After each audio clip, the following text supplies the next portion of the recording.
They say blood is thicker than water, but for Lydia White, she never had the chance to prove this adage wrong. In a tragic twist of fate, her own family fell victim to a brutal murder, allegedly at the hands of her brother, Kenneth White. The chilling accounts suggest it was executed coldly and without mercy. Yet these claims remain speculative. The Thompson family has been missing for nearly 3 decades, and the reasons behind their disappearance linger in the shadows of mystery. What adds to the strangeness of this case is the striking absence of media attention. It hardly made headlines, and coverage has been virtually non-existent over the years. The surviving relatives are left in a haunting silence, grappling with unanswered questions and dwindling hope of ever uncovering the truth. However, we refuse to let this case slip into cold obscurity. We are poised to dissect every clue, scrutinize every suspect, and unravel every sinister motive behind this tragedy. As we delve deeper into the mystery of what truly happened to the Thompsons, our focus turns to the individual whom many suspected played a pivotal role in this horrifying narrative: Lydia's brother, Kenneth White. He stood as the sole suspect in this chilling case. Despite the swirling theories and rampant suspicions, no concrete evidence ever linked him to the crime. Lacking hard proof, he was never charged. Before we explore the details surrounding his involvement, let us take a moment to understand the Thompson family. Lydia White married Everett Thompson in 1996. At the time, Everett was 40 years old, while Lydia was 43. Together, they shared the joys of parenthood with 2 young sons, Everett Thompson Jr., aged 11, and Andrew Thompson, aged 8. The Thompson family made their home in the Chatham neighborhood on the south side of Chicago, Illinois. This area was a close-knit, working-class community where everyone seemed to know one another. Everett and Lydia had built a life together, steeped in the warmth of their long-standing marriage. Their union began in 1982, when Everett moved to Chicago to find work at one of the nearby steel mills. Although he settled in Chicago, he maintained close ties with his family back in Philadelphia. Everett was a devoted family man. In a bold venture, he and Lydia opened their own restaurant, Eaton Company, a name inspired by his initials, EAT. Everett took pride as the head cook. For him, cooking was more than just a profession. It was a passion. He thrived in the kitchen, experimenting with flavors and relishing the joy of bringing people together through the art of food. Meanwhile, Lydia inherited the family home in Chatham after the passing of her parents. She owned 1/3 of the property, sharing it with her siblings, Kenneth and Phyllis. This home, brimming with memories, had been a family sanctuary for years. Life appeared to be aligning perfectly for the Thompsons. They were a hard-working family, united in their pursuit of dreams. But in February of 1996, just months before the family vanished, Lydia's brother Kenneth was released from prison. Kenneth had served time for a multitude of serious offenses, including sexual assault and kidnapping. Upon his release, he chose to move in with Lydia and her family, taking residence in the home their parents had left them. This arrangement, however, was fraught with tension. Kenneth believed he had a rightful claim to the house and grew resentful of having to share it with Lydia and her family. On the other hand, Everett's family viewed Kenneth as an unwelcome guest, a freeloading intruder who had overstayed his welcome. As the days stretched on, the air thickened with hostility, and arguments erupted with increasing frequency. The conflict escalated, spiraling into a chaotic environment that would change their lives forever. The tension escalated to a harrowing climax when Kenneth White allegedly chased his sister, Lydia White, around the house with an axe. This was no idle threat. On July 3, 1996, in a moment of sheer desperation, Lydia picked up the phone and called the police. She conveyed a chilling message, claiming her brother was hunting her down with an axe, threatening her very life. The fear was palpable, a nightmarish scenario unfolding for Lydia. Yet, when the police arrived, they found a disconcerting calm had settled over the scene. The officers reported that the chaos Lydia had described had dissipated. Despite the alarming nature of her call, no arrests were made. A quick sweep of the house revealed no signs of struggle or damage, leading them to conclude it was merely a family dispute that would soon resolve itself. When authorities arrived at the Thompson household, they found nothing amiss. No visible signs of damage, no immediate danger. They left, dismissing the incident as a mere family dispute, a minor storm that would eventually pass. But in hindsight, this should have raised alarm bells. This was not just any family. The suspect was Kenneth White, Lydia White's brother. His past was checkered, marred by serious crimes that had led him to prison. Yet Lydia likely clung to the belief that family ties shielded her from harm. "He's family. He wouldn't really hurt me," she must have thought. But little did she know, Kenneth's intentions were far more sinister than she could ever imagine. Just 2 days later, on July 5th, 1996, the situation escalated. Everett Thompson was busy running his restaurant, Eat & Co., when he received a call from his father, Herman Thompson. Herman, residing in Philadelphia, was eager to know when the family would visit so he could see his grandchildren. Everett reassured his father, promising that a visit was on the horizon. But that promise was shattered when Lydia's frantic voice pierced through the tranquility of the afternoon. "Everett, you need to come home. Kenneth is chasing me around the house with an axe. I've locked myself in the bedroom." The gravity of her words sent a chill down his spine. He inquired about when Everett would bring the family to see him, hoping for a chance to spend time with his grandchildren. Everett reassured his father that they would make the trip as soon as he could secure some time off. It was an ordinary exchange, filled with familial warmth, until the tone shifted. In the midst of their conversation, another call came in. It was Lydia, and from the moment he answered, Everett could sense the dread in her voice. She was frantic, trembling as she recounted the terrifying reality at home. Kenneth was at it again, pursuing her with the very axe that had sparked her previous call to the police. What made her situation even more alarming was the fact that she was alone at home with her 2 young sons. Herman would later recall that, upon hearing her distress, Everett's demeanor shifted dramatically. "I gotta go home right away, Dad," he exclaimed. "Lydia's brother is chasing her around the house with an axe. She's locked herself in the bedroom and called me to come home." As the urgency of the situation enveloped him, Everett quickly hung up with his father and informed the restaurant manager that he needed to leave. Employees watched as he rushed out, jumping into the family van. In a frantic plea, Lydia White locked herself in the bedroom, terrified as the sound of an axe echoed through the house. She managed to call for help, urging Everett Thompson to come home immediately. After receiving the alarming call, Everett hurriedly ended the conversation with his father. He informed the restaurant manager that he needed to leave. Witnesses at the restaurant saw him bolt out the door, leaping into the family van, urgency painting his every move. That frantic departure marked the last known sighting of Everett Thompson. But the plot thickened just 2 hours later, when Kenneth White appeared at the restaurant, driving the very van Everett had taken. He walked in and casually informed the manager that Everett had been arrested following a car accident. Yet, something was off. The manager noted the peculiar detail of Kenneth's pristine white shoes, stained with something that raised suspicion. This strange detail would cast a dark shadow over the investigation in the days to come. Meanwhile, Herman Thompson desperately tried to reach his son, calling both the family home and the restaurant. However, it felt as if Everett, Lydia, and the children had evaporated into thin air. With each unanswered call, Herman's worry transformed into a gnawing frustration, amplifying the urgency of the unfolding mystery. On July 17th, 12 agonizing days after that frantic call from Everett, Herman reached out to the Chicago police. When they arrived at the Thompson family home, a sense of foreboding hung in the air. Upon their arrival, the officers found only Kenneth White, who claimed that the family had gone on vacation, either to Pennsylvania or Minnesota.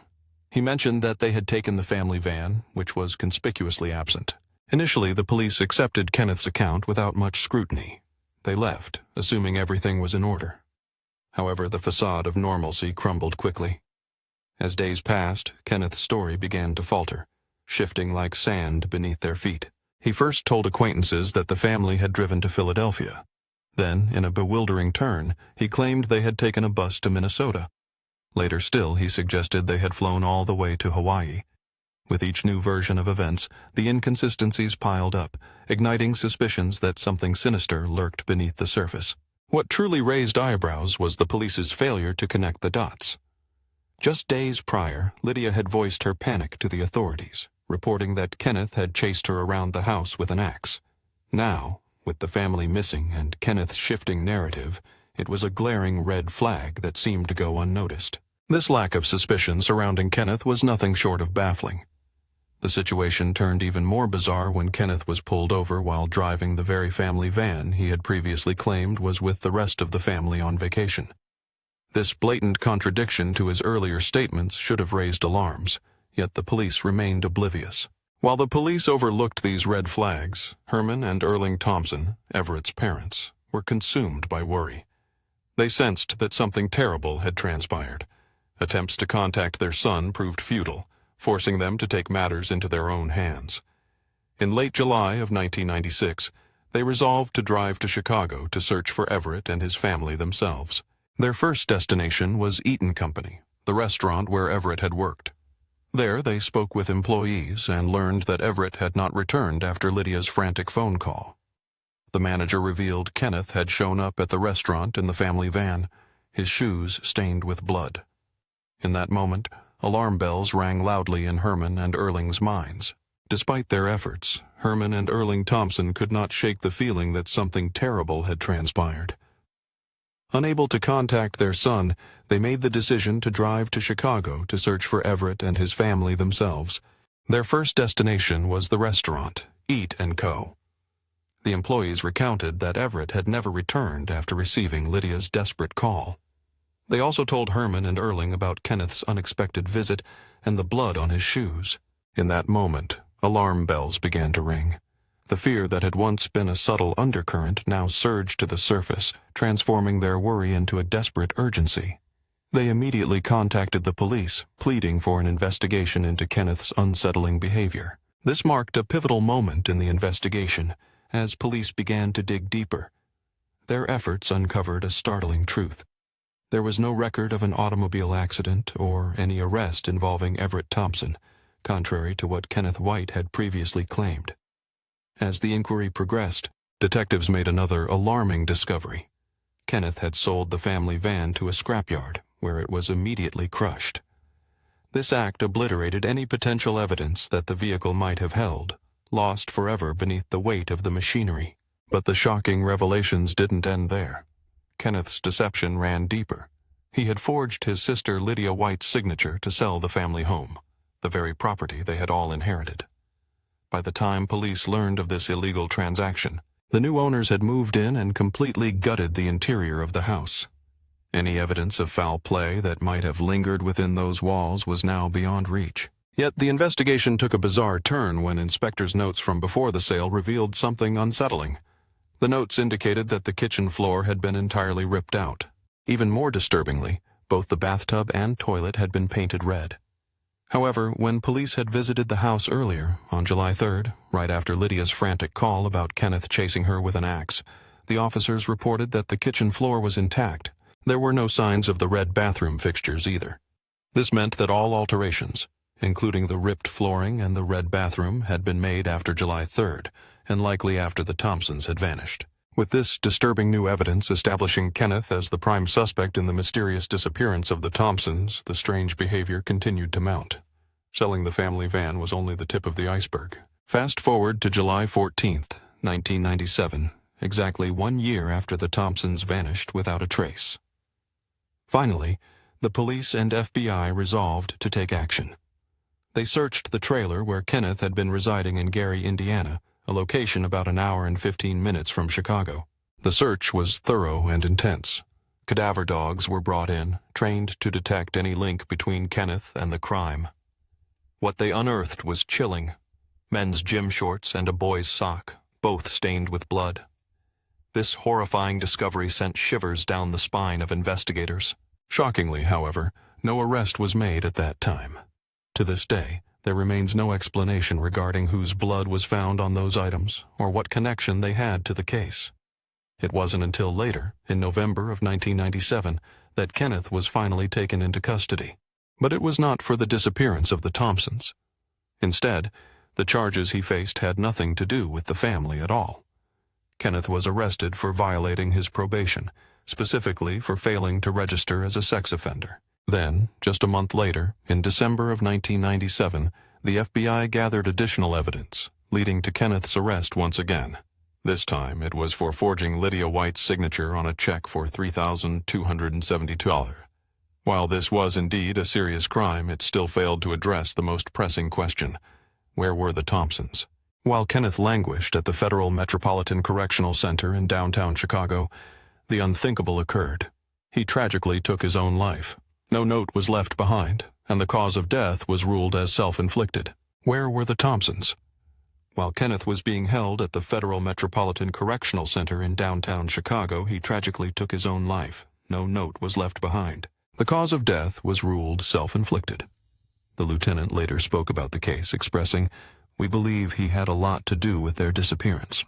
Now that he is dead, we hope that people who knew him, both in prison and on the outside, will come forward with answers."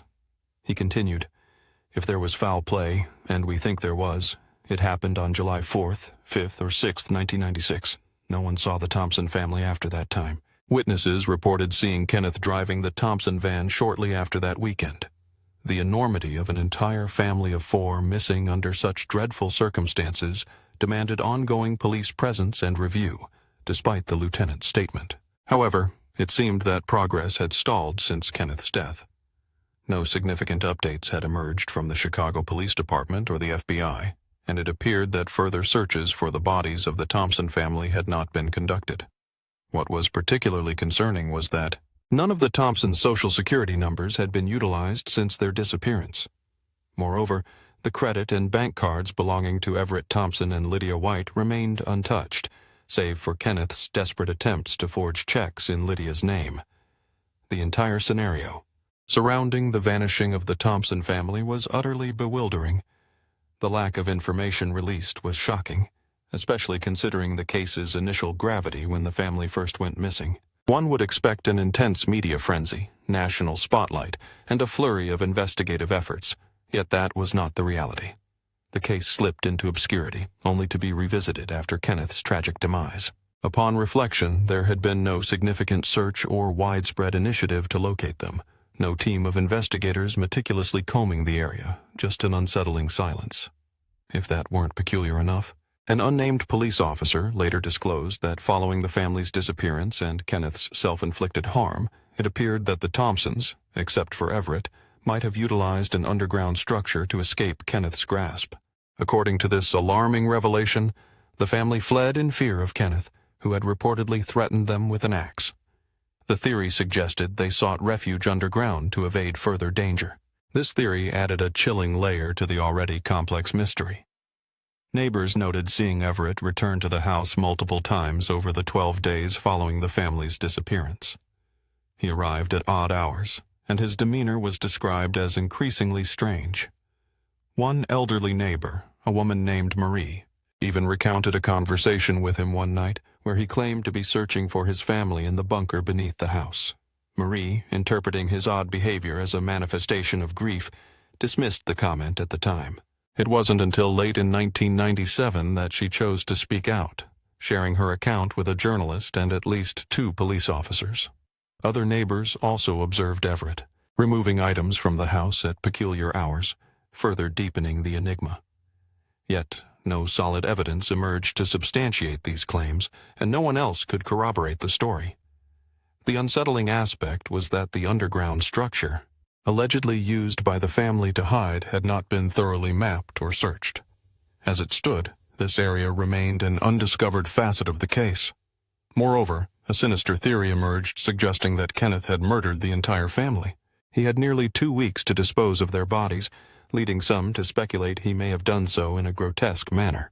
One disturbing theory posited that he dismembered them in the bathtub, particularly given that the bathtub was later discovered painted red, potentially an attempt to conceal the horrifying evidence of the events that transpired. The investigation delved into the chilling theory suggesting that Kenneth White may have disposed of body parts in nearby lakes, perhaps feeding them to alligators or even casting them into abandoned wells. Given Kenneth's disturbing behavior, it is not far-fetched to believe he would go to extreme lengths to obliterate any evidence of his actions. Some speculated whether he could have been so twisted as to resort to cannibalism, a horrific notion that lingers in the minds of those who consider his apparent lack of remorse. The fact that he ultimately took his own life only deepens the shadows of suspicion surrounding him. His death appears to mirror the guilt he bore, yet it leaves the case shrouded in more questions than ever before. Tragically, with the path this investigation has taken, it seems improbable that any remains will ever be uncovered. The quest for answers may very well conclude here, amidst the grotesque possibility that those answers lie buried forever, lost in a trail of blood and secrets Kenneth White carried to his grave. But what do you think? Do you believe Kenneth was responsible for the family's disappearance and that his death stemmed from overwhelming guilt? Share your thoughts in the comments below. We genuinely want to hear from you. If you appreciate the way we present these cases and wish to support our mission to shed light on more stories like this, please hit that like button and subscribe for more in-depth explorations. Thank you for watching.